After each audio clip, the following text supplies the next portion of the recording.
taking away farmland. But we're not letting this happen in America. In 1982, the executive director of the United Nations Environmental Program predicted that by the year 2000, climate change would cause a global catastrophe. He said that it will be irreversible, as any nuclear holocaust would be.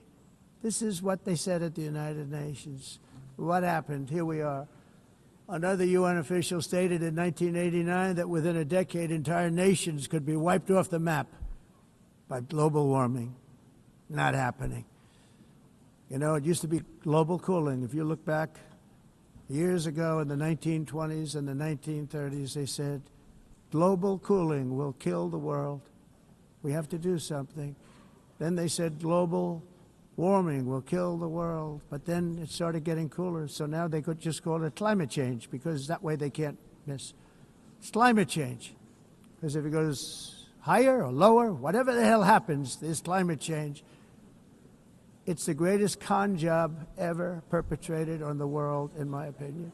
Climate change, no matter what happens, you're involved in that.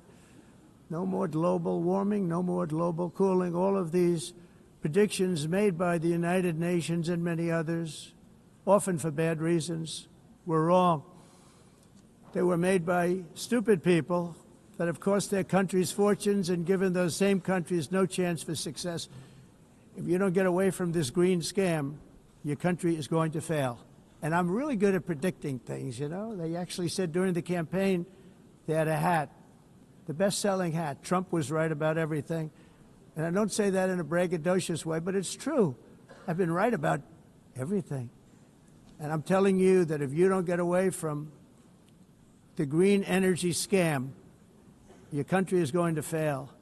And if you don't stop people that you've never seen before, that you have nothing in common with, your country is going to fail.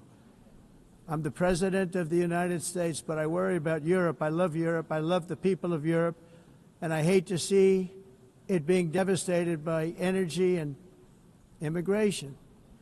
This double-tailed monster destroys everything in its wake, and they cannot let that happen any longer. You're doing it because you want to be nice. You want to be politically correct, and you're destroying your heritage. They must take control strongly and immediately of the unmitigated immigration disaster and the fake energy catastrophe before it's too late. The carbon footprint is a hoax made up by people with evil intentions, and they're heading down a path of total destruction. You know, the carbon footprint was a big, big thing a few years ago. I remember hearing about the carbon footprint, and then President Obama would get into Air Force One, a massive Boeing 747, and not a new one, an old one with old engines that spew everything into the atmosphere. He'd talk about the carbon footprint, we must do so. Then he'd get in and he'd fly from Washington to Hawaii to play a round of golf. And then he'd get back onto that big, beautiful plane and he'd fly back and he'd talk about, again, global warming and the carbon footprint. It's a con job. At extreme cost and expense, Europe reduced its own carbon footprint by 37%. Think of that. Congratulations, Europe. Great job. You cost yourself a lot of jobs, a lot of factories closed, but you reduced the carbon footprint by 37%. However, for all of that sacrifice and much more, it's been totally wiped out and then some by a global increase of 54%. Much of it coming from China and other countries that are thriving around China, which now produces more CO2 than all the other developed nations in the world. So all of these countries are working so hard on the carbon footprint, which is nonsense, by the way. It's nonsense. You know, it's interesting.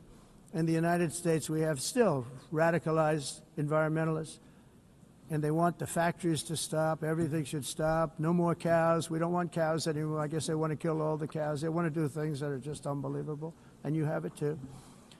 But, you know, we have a border, strong, and we have a shape, and that shape doesn't just go straight up. that shape is amorphous when it comes to the atmosphere.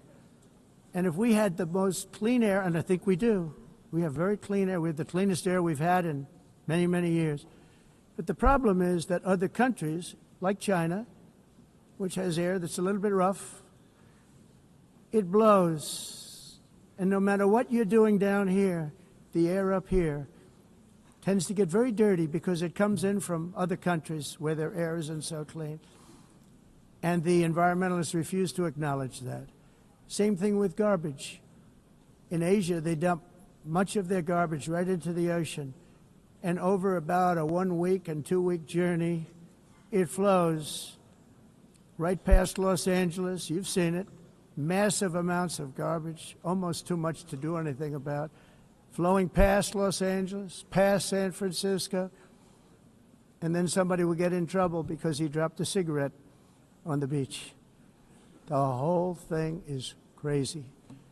The primary effect of these brutal green energy policies has not been to help the environment, but to redistribute manufacturing and industrial activity from developed countries that follow the insane rules that are put down to polluting countries that break the rules and are making a fortune. They're making a fortune. European electricity bills are now 4 to 5 times more expensive than those in China and 2 to 3 times higher than the United States. And our bills are coming way down. You probably see that our gasoline prices are way down. You know, we have an expression, drill. Nós reduzimos os custos de energia porque nós faremos como a expressão, vamos fazer tudo isso, reduzir os custos de energia e os custos diminuíram nos Estados Unidos. Common to see one. Por exemplo, se você olhar nos países em faturas de energia, nós não mas nós nos Estados Unidos conseguimos usar eles e evitar aumento da temperatura, porque é muito caro também usar nada e ninguém usa tudo isso. A mudança. Esse agenda mundialista não tem nenhum sentido. Entire societies must be rejected and it must be immediate. That's why in America I withdrew from the fake Paris Climate Accord, where, by the way, America was paying so much more than every country. Others weren't paying. China didn't have to pay until 2030. Russia was given an old standard that was easy to meet, a 1990 standard. But for the United States, we're supposed to pay like $1 trillion. And I said, this is another scam. The fact is, the United States has been taken advantage of by the world for many, many years, but not any longer, as you probably noticed. I unleashed massive energy production and signed historic executive orders to hunt for oil, but we don't have to do much hunting because we have the most oil of any nation anywhere, oil and gas in the world. And if you add coal, we have the most of any nation in the world. Clean, I call it clean, beautiful coal. You can do things today with coal that you couldn't have done 10 years ago, 15 years. So I have a little standing order in the White House. Never use the word coal, only use the words clean, beautiful coal. Sounds much better, doesn't it? But we stand ready to provide any country with abundant, affordable